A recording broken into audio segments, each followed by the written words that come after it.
I'm going to begin reading at the 19th verse. I'm going to read from the New Living Translation.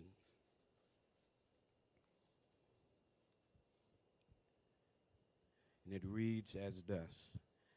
After a long time, their master returned from his trip and called them to give an account of how they had used his money.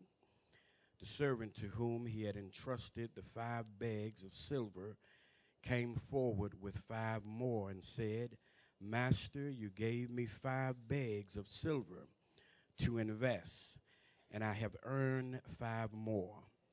The master was full of praise, saying, Well done, my good and faithful servant. You have been faithful in handling this small amount.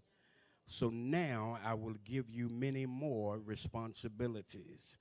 Let us celebrate. The servant who had received the 2 bags of silver came forward and said, Master, you gave me 2 bags of silver to invest, and I have earned 2 more. The master said, Well done, my good and faithful servant. You have been faithful in handling this small amount. So now I will give you many more responsibilities. Let us celebrate. Then the servant with the 1 bag of silver came and said, Master, I knew you were a harsh man, harvesting crops you didn't plant and gathering crops you didn't cultivate. I was afraid I would lose your money, so I hid it in the earth. Look, here is your money back. But the master replied, You wicked and lazy servant. If you knew I harvested crops I didn't plant and gathered crops I didn't cultivate, why didn't you deposit my money in the bank? At least I could have gotten some interest on it. Then he ordered, Take the money from this servant and give it to the one with the 10 bags of silver. To those who use well what they are given. To those who use well what they are given, even more will be given, and they will have an abundance. But from those who do nothing, Lord have mercy. But from those who do nothing, even what little they have will be taken away.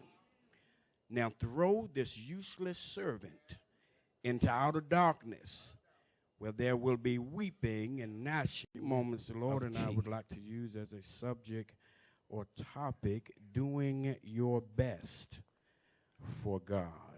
Doing your best for God. Several things that God has revealed within the text that has been read.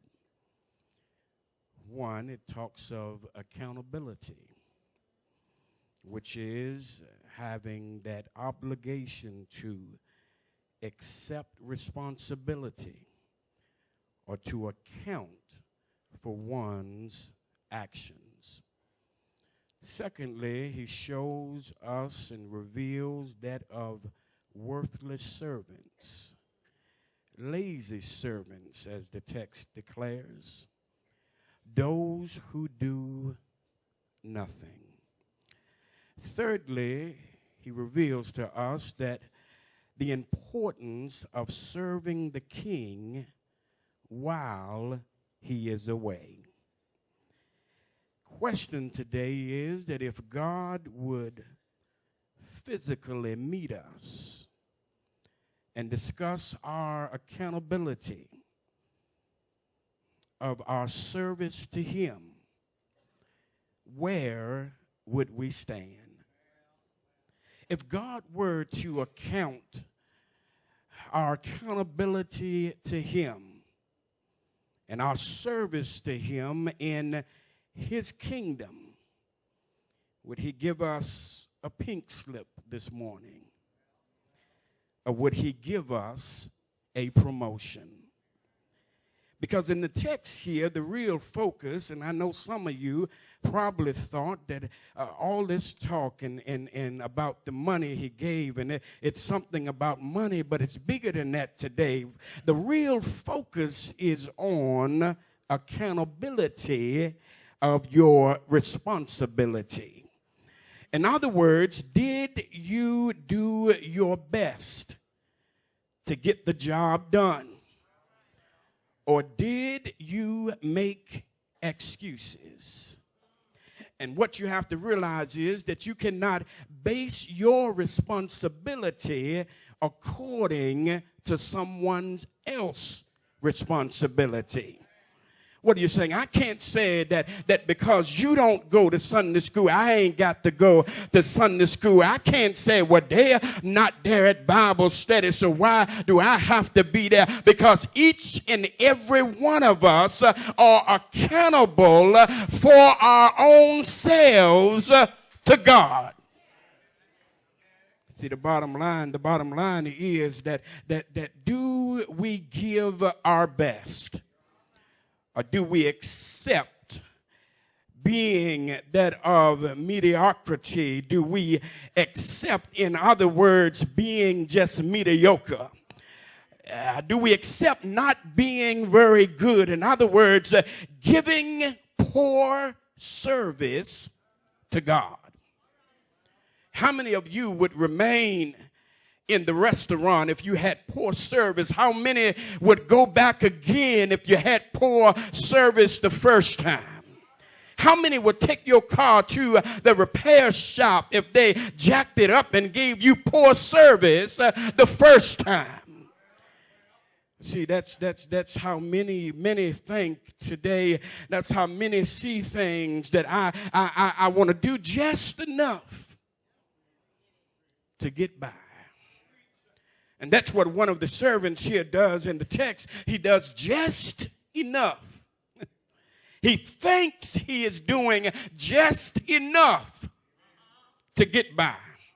This is what happens, my brothers and sisters, when we do just enough to get by. When we become satisfied with giving poor service to God. When we do this, the preacher does not prepare himself for the message and service. When we do this, the choir rarely rehearses. When we do this, the ushers is just here on their Sunday to usher. The deacon is here but ain't serving nobody. The church member is here every now and again, don't attend service or Sunday school or Bible study or business meetings, but they are the first individuals to complain about decisions that have been keeping with each of the individuals' abilities. And so he gave them what they could handle. And that's why we have to be careful, because sometimes we chase after God and we work God to death about stuff that we can't handle. God is saying, you're here because I know that you can handle this on this level. And when I see that you have given good accountability to where you are, that's when I can lift you and give you more responsibility. See, the two servants were faithful in caring for the master's money, because it tells us here, and were accordingly rewarded for their faithfulness with additional wealth. Not only additional wealth, but he gave them additional responsibilities and sharing of the master's joy. The third servant, however, having received the one talent, reasoned that his master might not be returning, and if he did return someday, then all I can do, or what I can do, is give the master back what he gave to me without loss. You see, if he failed to return, if the master does not show up, then the servant wanted to be able to keep the talent for himself.